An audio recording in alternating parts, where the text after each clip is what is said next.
savez, c'est votre rendez-vous, c'est le tribunal de la télé. Et pour ce faire, c'est extrêmement simple. Vous venez nous rejoindre, comme l'ont fait nos amis téléspectateurs ici présents. Pour cela, c'est extrêmement simple. Vous allez du côté du site internet de la chaîne à l'adresse www.people24.tv et vous allez comme ça dans la rubrique casting, vous choisissez le tribunal de la télé. Vous nous dites en quelques mots de quoi vous aimeriez parler et on se fera un plaisir de vous accueillir ici sur notre plateau. En fin d'émission, et cela comme chaque soir, vous le savez, vous allez découvrir le classement du hit de la télé-réalité, qui est le classement des personnalités de la télé-réalité préférées des Français. Et vous le savez, People24 a lancé un concours, la plus belle femme de France, Miss People24 précisément, c'est comme ça qu'on va l'appeler. Eh bien, vous allez sur le site internet de la chaîne et vous vous inscrivez. Alors l'avantage, vous voyez, on est en pleine période de Miss France actuellement, mais l'avantage de Miss People24, alors il y aura aussi un Mister People24, je vous le dis au passage, l'avantage c'est que ça s'adresse à toutes les femmes françaises. Il n'y a pas de critères de beauté, de poids, de ce que vous voulez. Tout le monde peut s'inscrire et ce sont les internautes, les téléspectateurs de People24 qui vont voter. Et ce qu'il y a d'intéressant, que va gagner cette personne? Eh bien, c'est très simple. Dans un premier temps, cette personne va devenir animatrice sur notre chaîne. Elle présentera une émission qui sera consacrée à la mode et au casting. On vous dira ça au fur et à mesure du temps et des émissions qui arrivent. Pour l'instant, on en est à l'étape des votes. Donc, n'hésitez pas à vous inscrire et on se fera un plaisir de vous accueillir ici dans notre émission. Immédiatement, on va donner la parole à notre amie Zoé, Zoé qui est mannequin, qui aurait pu s'inscrire à Miss People 24, mais non. Zoé a décidé de nous rejoindre pour devenir animatrice télé. La télé, c'est un secteur qui vous passionne et qui vous plaît. Ouais. Qu'est-ce qui fait que petit à petit, vous vous êtes dit, tiens, je suis modèle, je suis mannequin, mais j'aimerais bien faire de la télé également? Des opportunités. Voilà, j'adore vraiment tout ce qui est artistique et je me suis dit pourquoi pas me lancer là-dedans. J'ai fait un casting télé, ça m'a vachement plu et puis voilà, je suis là. Et ben vous êtes là, nous on est ravis que vous soyez là également. Zoé, immédiatement, de quoi vous voulez nous parler? Alors, c'est les périodes de Noël, comme tout le monde le sait. Et pour éviter la surconsommation, il a été mis en place avec Label Emmaüs. Ils ont récolté toutes les années parce qu'il y a énormément de gâchis, des jouets qui sont jetés à la poubelle après les périodes de Noël. Donc du coup, ça permet aux personnes de racheter ces objets moins chers, bien sûr. Et donc déjà, c'est mieux pour la poche. Alors, et puis, juste pour bien comprendre, oui. Comment est-ce qu'ils collectent ces jouets? Il y a un site internet, une personne qui s'est vue offrir par exemple un cadeau et qu'elle ne souhaite pas l'utiliser, elle va pouvoir le revendre par le biais du label Emmaüs, c'est ça? Oui, après il y a d'autres sites internet, d'autres façons, il y a même des ventes aux enchères, donc ils revendent les jouets beaucoup moins cher et ça permet aux associations d'avoir de l'argent. D'accord, mais là en l'occurrence, si on veut soutenir cette association, il y a une adresse précise où on peut le faire? Très bien, elle s'affiche actuellement au bas de l'écran, tant mieux. Donc chers amis téléspectateurs, si à Noël vous avez des jouets qui ne vous correspondent pas tout à fait, eh bien faites une bonne action en vous adressant à ce label qui est parrainé par Emmaüs, si j'ai bien compris. Très bien, vous en pensez quoi, chers amis? On est dans une société de consommation, on est en pleine période de Noël, on voit de plus en plus de gens justement qui, après avoir eu un cadeau, quelques jours après on le voit sur le Bon Coin ou sur un site de vente d'annonces et pour s'en débarrasser. Vous en pensez quoi, Virginie? Moi, je pense que c'est bien de le donner à une association pour des gens qui n'ont pas les moyens de.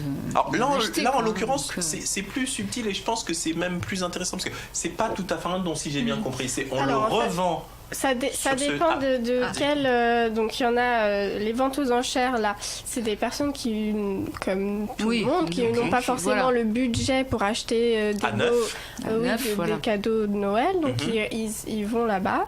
Et donc c'est les ventes aux enchères. Ils achètent et ensuite tout ce qui toutes les ventes, le fruit des ventes sont redonnés aux enchères. D'accord. Et il y en a un, donc label Emmaüs. Celui-là,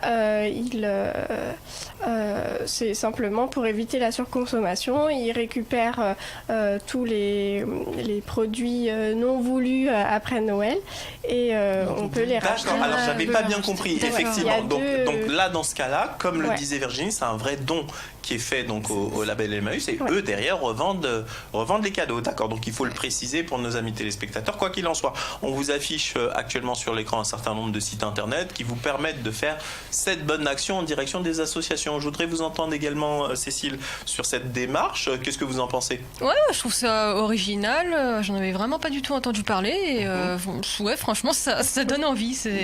J'aime bien, oui, complètement. Bon, Virginie, vous voulez rajouter quelque chose également? Oui, non, c'est bien, mais c'est mieux que de jeter, quoi.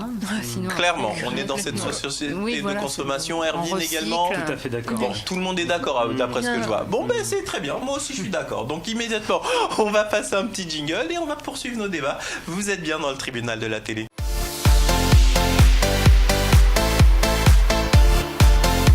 On est là, tranquillement installé dans le tribunal de la télé, vous le savez, c'est votre rendez-vous au cours duquel on peut bavarder comme ça, tranquillement, de l'actualité, mais également l'actualité de la télévision, l'actualité des faits divers, ce qui vous fait plaisir, ce qui vous passe par la tête.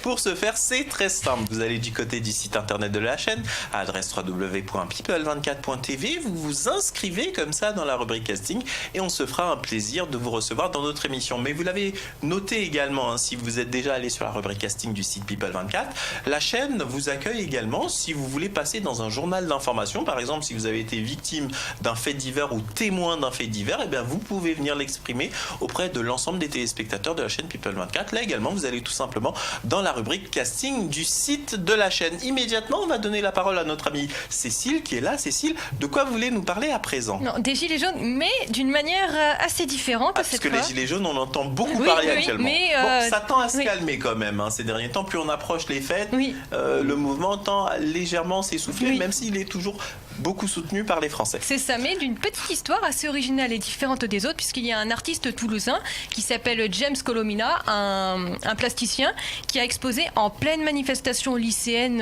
avec des enseignants une sculpture rouge face aux forces de l'ordre, face au CRS, une sculpture qui se trouve être un enfant, l'enfant au lance-cœur. Une très belle image, je trouve. Mais attendez. On va regarder l'image parce que j'avoue que ce que vous nous décrivez, c'est assez particulier. On va regarder ça immédiatement.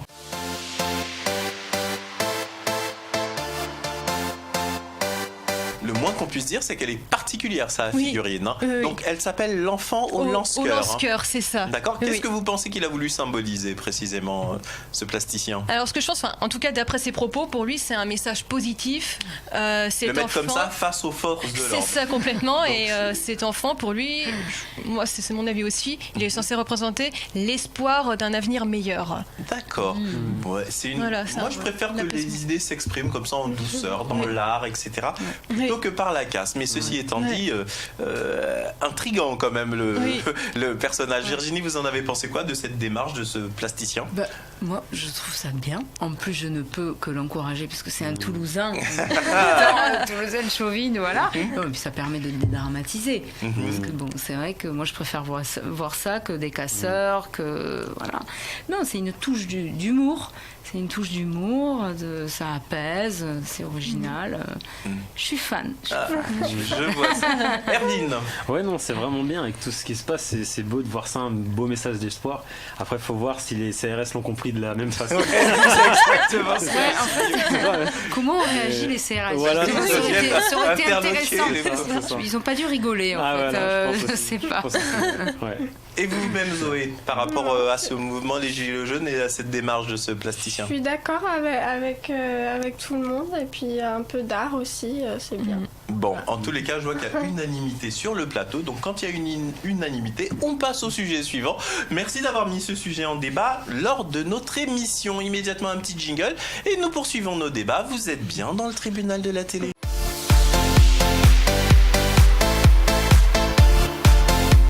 On est là, tranquillement installé dans le tribunal de la télé. À présent, on va donner la parole au seul garçon ici autour de la table, avec moi-même, bien évidemment, mais je me mets hors téléspectateur. Notre ami Erwin. Erwin, de quoi vous voulez nous parler à présent? Alors, vous savez que c'est bientôt Noël et TF1, pour marquer le coup, a contacté la comédienne Laetitia Milo, qu'on a pu connaître dans Plus belle la vie, pour lui demander de jouer un rôle dans un film qui s'appelle Un bébé pour Noël.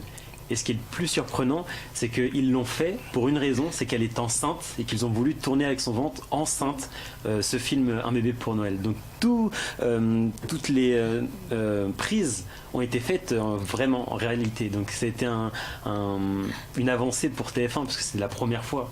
Donc, la première fois qu'ils tournaient comme ça, presque en temps réel, je dirais. C'est ça, avec une vraie personne qui est vraiment enceinte. Donc ils ont dû faire très attention parce que c'était vraiment quelque chose d'imposant d'avoir un gros ventre comme ça. Et en même temps, ça correspondait au personnage. Non, ce qui aurait été plus marrant, c'est qu'elle accouche pendant la série. Je me suis posé la question, c'est pareil. C'est justement ça que j'allais dire, c'est qu'il fallait qu'il fasse attention de s'il y avait une contraction, couper. Donc les prises étaient faites avec beaucoup de sécurité et surtout de façon très rapide et très succincte. Rassurez-moi, il me semble qu'elle a accouché depuis. Depuis elle a accouché. Depuis elle a accouché maintenant. Et le téléfilm en question qui est enregistré, il a été diffusé ou pas encore? Non, pas encore. Justement pour ce Noël-là, il va être diffusé. D'accord. Alors, je pense qu'ils l'ont choisi aussi, peut-être le savez-vous, mais Laetitia Millot ne pouvait pas avoir d'enfant. Oui. Elle était atteinte, je crois, j'ai plus le. Toujours. J'ai plus le. Voilà. Rappelez-moi le terme. Endométriose. Voilà. Bon, le terme technique, j'ai du mal à le prononcer. C'est ça. Et donc effectivement, elle devait être particulièrement sensible pour jouer ce type de rôle. Donc, mais c'est fou parce qu'en fait, on voit de plus en plus de séries réalité comme ça. Ce qui a popularisé ça, c'est tout simplement Plus belle la vie, justement. Parce qu'on s'est rendu compte que la série cartonnait et parce qu'elle essayait toujours de coller à l'actualité de la ville de Marseille et c'était assez sympathique. Vous pensez quoi de ce tournage en temps réel avec un personnage qui lui-même est enceinte? Finalement, j'ai pas l'impression que ce soit une révolution extraordinaire non plus. Dites-moi, ma chère Virginie, vous qui êtes comédienne. C'est pas une révolution, mais c'est bien déjà parce que souvent les comédiennes, quand elles sont enceintes, elles ont plus de boulot. Elles ont plus de boulot. Donc par rapport à ça, c'est bien. Par rapport aux gens qui regardent, je veux dire, ça les dérange pas non plus. Donc il n'y a pas de problème finalement. Ce qui serait sympa, on n'a pas encore de bande-annonce qui existe de cette série ou de ce téléfilm. Il n'y a rien qui a été diffusé par TF1. Non, je ne pense pas. Bon, on va essayer de trouver ça sur le site de la chaîne et s'il y en a une, on va diffuser la bande-annonce pour la faire découvrir à l'ensemble de nos téléspectateurs immédiatement. Un petit jingle et on va passer au sujet suivant.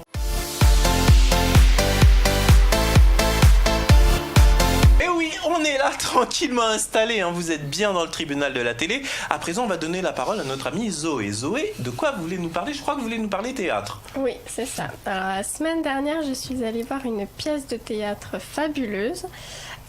Edmond, ça s'appelle.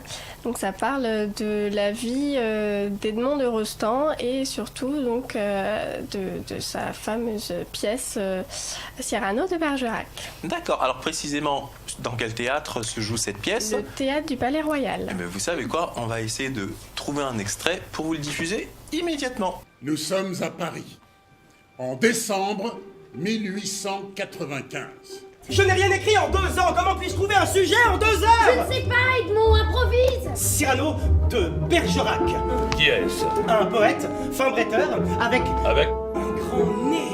Un grand nez. Il m'a commandé une pièce en 3 actes. Mais c'est merveilleux. Merveilleux peut-être, sauf que je n'en ai pas écrit une ligne. Edmond, personne ne te connaît. Tu n'as fait que des fours et Coquelin te commande une pièce. Champagne! On ne peut pas monter Cyrano en 3 semaines. Molière a monté Tartuffe en 8 jours. D'ailleurs, vos mots à vous descendent, ils vont vite. Les miens montent, madame, il leur faut plus de temps. Non, non, non et non. Si Maria Legault ne joue pas Roxane, nous retirons nos parts. Coquelin perd son théâtre, vous perdez votre pièce. Je vous préviens, cher Myrmidon, qu'à la fin de l'envoi, je loue. Le moins qu'on puisse dire, c'est que ça donne envie. Qu'est-ce qui vous a donné, vous, particulièrement envie, Zoé, d'aller voir la pièce? Comment vous en avez entendu parler, à la base? C'est des amis qui étaient allés voir cette pièce. Ils vous ont dit, celle-ci, il faut pas la rater. Ouais. D'accord. Et vous avez passé un bon moment? Ah oui, mais j'ai beaucoup ri.